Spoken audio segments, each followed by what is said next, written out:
Imamat pasal 9. Para imam menerima jabatannya.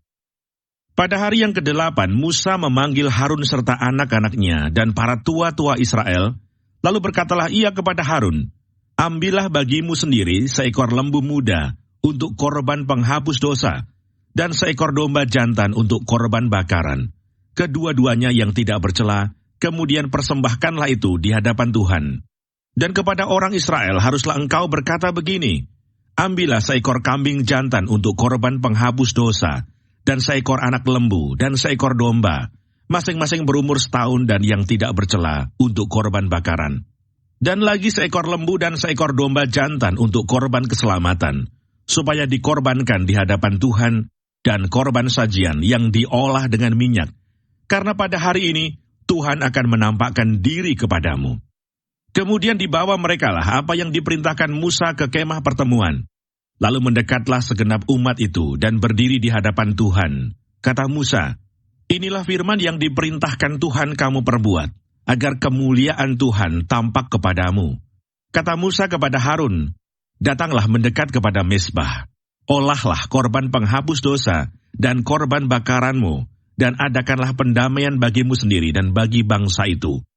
Sesudah itu olahlah persembahan bangsa itu dan adakanlah pendamaian bagi mereka, seperti yang diperintahkan Tuhan." Maka mendekatlah Harun kepada mezbah, dan disembelihnyalah anak lembu yang akan menjadi korban penghapus dosa baginya sendiri.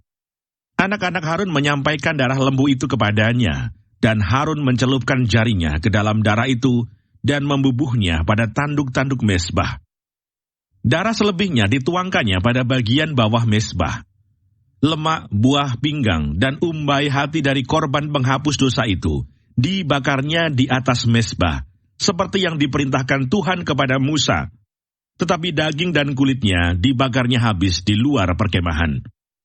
Kemudian ia menyembelih korban bakaran, lalu anak-anak Harun menyerahkan darah korban itu kepadanya. Maka Harun menyiramkannya pada mezbah sekelilingnya. Juga diserahkan merekalah kepadanya korban bakaran itu, menurut bagian-bagian tertentu, beserta dengan kepalanya, lalu dibakarnya di atas mezbah. Isi perut dan betisnya dibasuhnya, dan dibakarnya dengan korban bakaran di atas mezbah. Sesudah itu dibawanya persembahan bangsa ke mezbah, diambilnyalah kambing jantan yang akan menjadi korban penghapus dosa, yang bagi bangsa itu, lalu disembelihnya dan dipersembahkannya sebagai korban penghapus dosa, seperti yang pertama. Kemudian dibawanyalah korban bakaran ke mezbah, dan diolahnya sesuai dengan peraturan. Selanjutnya dibawanyalah korban sajian, dan diambilnya segenggam daripadanya, lalu dibakarnya di atas mezbah, di samping korban bakaran pada waktu pagi.